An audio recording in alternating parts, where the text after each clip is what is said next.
Bonjour à tous, je voulais faire un petit tour pour l'actualité de ce qui se passe actuellement en France et aussi répondre à une des questions, enfin deux questions qui étaient posées sur le climat et sur l'Europe.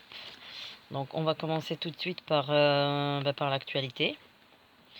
Alors, donc là, on va faire un petit tour par rapport à Macron. Alors Macron. Macron, je le vois dans une position effectivement de grande faiblesse. Là, je vois que jusqu'à la fin d'année, comme j'avais dit, il va avoir une période très difficile. Donc je reconfirme ça. Il aura des chefs d'entreprise qui seront aussi contre lui, puisque apparemment il aura fait des promesses à certaines grosses sociétés et des grosses entreprises. Donc il a dû faire des promesses à des PDG qu'il connaît en tout cas personnellement par rapport à son ancien poste à l'époque. Donc il a eu des promesses par rapport à des transactions financières et en tout cas, les promesses ne seront pas respectées. Donc, il va se faire lâcher. Alors, je ne sais pas si c'est un des patrons d'Orange. En tout cas, on me parle d'un grand groupe comme ça, hein, un PDG très très important. Ou bien c'est, je crois qu'il s'appelle Drahi, quelque chose comme ça. Le patron de, je ne sais plus si c'était SFR, bon bref, comme je suis pas trop la politique, je vais mélanger un petit peu tout. En tous les cas, il va avoir beaucoup d'épreuves là, et comme j'ai déjà annoncé, il va se faire lâcher par beaucoup de personnes. Donc pour lui, il y a des trahisons en tout cas de tous les côtés. Alors par rapport à cette histoire de Irma là, de l'ouragan.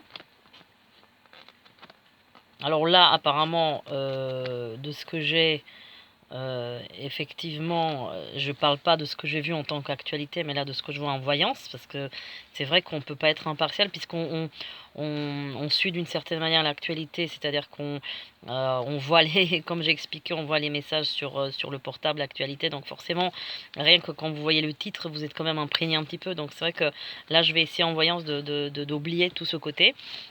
Donc par rapport à Irma, ce que je vois, c'est qu'effectivement, il y a des dégâts de plusieurs dizaines de millions, ou voire même milliards de dégâts, ça c'est sûr. La situation, effectivement, elle sera très difficile. Il va être complètement... alors il va être très très mal reçu là où il part là, je ne sais plus... Il va dans les Antilles, en tout cas, je ne sais pas est-ce qu'il va faire le tour de toutes les Antilles, mais en tout cas il va être très mal reçu, il va avoir des dégâts, on va lui montrer des choses. Bon, ça va être un problème pour lui encore. Les lois de travail, encore une fois, moi, comme j'ai annoncé, pour moi, il y a plusieurs lois qui ne passeront pas. Donc, je ne suis pas certaine que cette loi, elle passe en tous les cas, hein. Alors, il y a quelque chose de très important sur janvier et février. Alors, je ne vais pas me répéter au niveau risque en temps, puisque je l'ai déjà dit. Mais il aura quelque chose par rapport à, je pense, encore aux lois qu'il veut faire passer. Janvier et février, c'est très important. Il y a vraiment un blocus général pour moi dans le pays, hein. Il y a quelque chose qui va être vraiment bloqué. Non seulement ça, il aura quand même un blocage.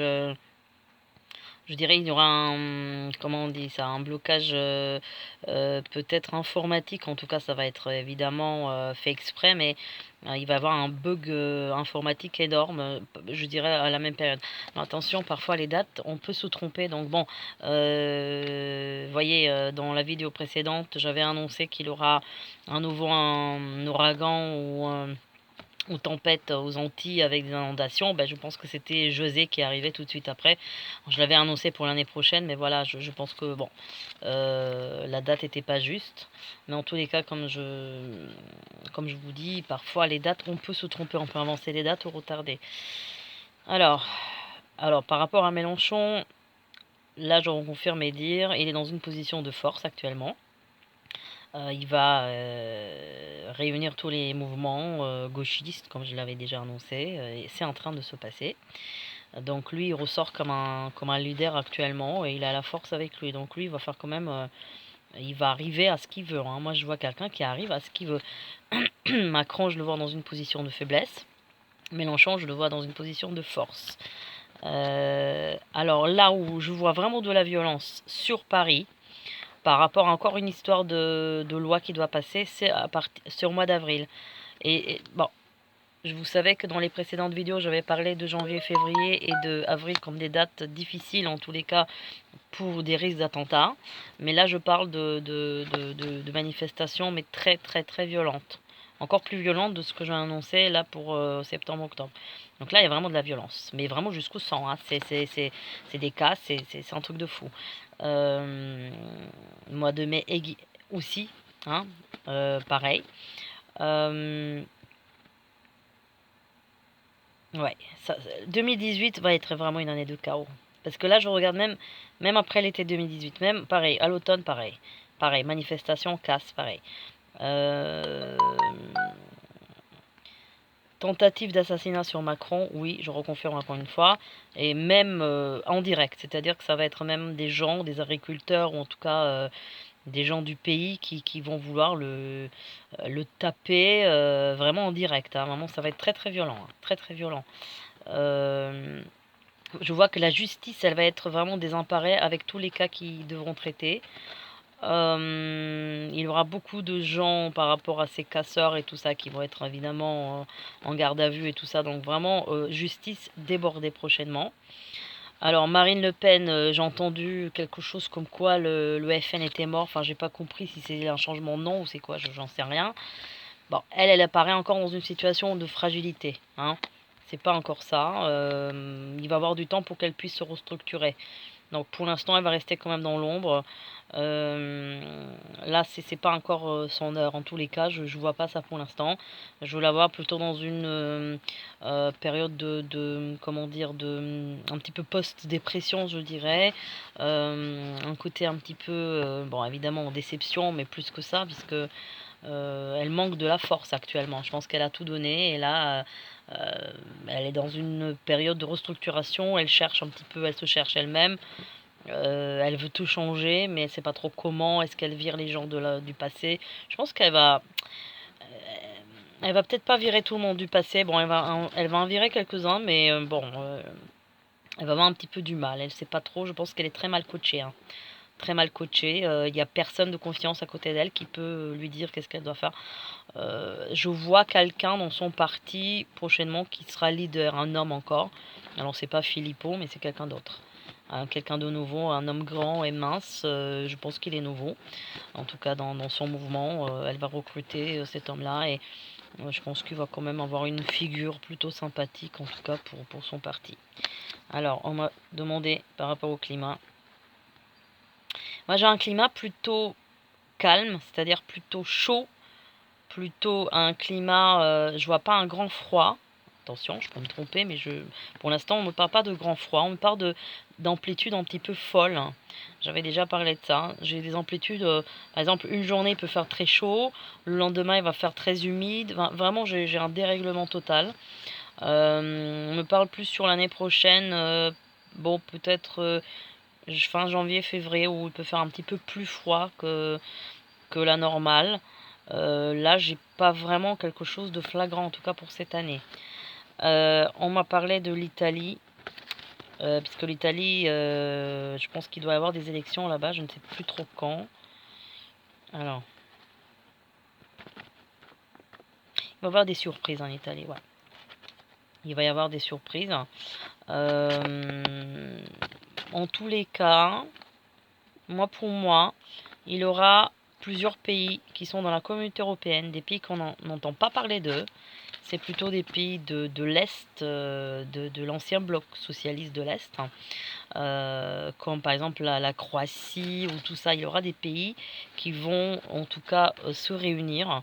Alors je ne vous donne pas en temps fixe, hein, parce que ça peut être là dans un an, dans 6 mois, ces pays-là vont faire une sorte d'alliance, je dirais, et on me parle plutôt de pays qu'on n'entend pas parler d'eux, hein, c'est-à-dire des pays plutôt voilà, calmes, pays avec un passé pauvre évidemment. Donc ces pays-là vont faire une espèce d'alliance et ils vont vouloir quitter la communauté européenne, ça c'est certain, l'Union européenne, on va dire ça comme ça. Donc il va y avoir des réformes au sein de l'Union européenne d'ici les 3 années qui viennent. Maintenant, pour moi, la France, elle ne sort pas pour l'instant de l'Union européenne, en tout cas dans les 3 années qui viennent. Il n'y a pas ça. Il y aura des restructurations aussi, hein, mais pour l'instant, la France ne sort pas. Voilà. Alors. Alors, au niveau Trump aussi, alors là, j'avais parlé de lui, là je regarde un petit peu. Lui aussi va avoir des sacrées surprises prochainement, hein, mais vraiment des coups bas, des trahisons aussi, mais très, mais là, je dirais encore plus importantes que Macron, hein. Donc oui, là, il aura aussi un climat très tendu en Amérique. Pareil, manifestations, violences policières, comme j'ai annoncé la dernière fois. Très très chaotique, très très chaotique. On me donne même des images de guerre civile en Amérique, pire qu'ici, enfin vraiment pire qu'ici. Il y aura des ethnies qui vont se mettre les uns contre les autres. Vraiment, ça va être dans des ghettos, enfin, c'est un truc de fou, c'est un truc de fou. Il y aura des tueries là-bas, il y aura encore une fois, des policiers qui vont tuer des gens, ça c'est certain. Non, non, il y a un climat, alors là, c'est catastrophique pour l'Amérique, catastrophique, hein. C'est un truc de fou, hein, ce que je vois. J'avais annoncé aussi en 2018 un énorme, si vous vous rappelez, un énorme bug informatique dans les banques aussi en Amérique. Et aussi des gros problèmes, une crise financière très importante à partir de 2018, fin d'année en Amérique. Je pense que j'ai supprimé cette vidéo en tous les cas, mais voilà, je vous le reconfirme à nouveau. Alors l'Amérique, bon, mais on voit par contre que ça va changer après. Il y aura vraiment une tempête, mais après il y aura une accalmie il y a beaucoup de choses qui vont changer là-bas aussi. Donc Trump, comme il n'a aucune politique, c'est un peu comme Macron, il sait pas ce qu'il fait, donc du coup, ben, il va provoquer des émeutes, des révoltes, des choses comme ça, et ça va être très très tendu. Euh, on m'avait posé une fois une question relative à la Suisse. Alors la Suisse, je n'ai jamais regardé. Bon, c'est un pays qui se maintient. Apparemment, je vois pas de problème. Mais, de ce qu'on me parle là, je vois quand même des réseaux terroristes. Même en Suisse, hein. Même en Suisse. Je vois des importants arsenals de guerre et je vois beaucoup d'ordinateurs, beaucoup de tout ce qui est informatique. Pour moi, on me parle de un grand terrorisme. Ce sont des gens qui viennent du Moyen-Orient. C'est des Saoudiens, c'est des Qataris, donc il y a beaucoup de gens. Alors apparemment c'est des gens très très riches évidemment, des millionnaires, des gens issus des familles peut-être même princières, mais en tous les cas il y a des gens là-bas qui ont vraiment de quoi faire, hein, et il y a des choses planquées là-bas. Ça va se découvrir prochainement, ouais. Voilà, bah écoutez, à très bientôt. J'attends vos questions, un petit peu diversifiées évidemment, j'espère. Au revoir.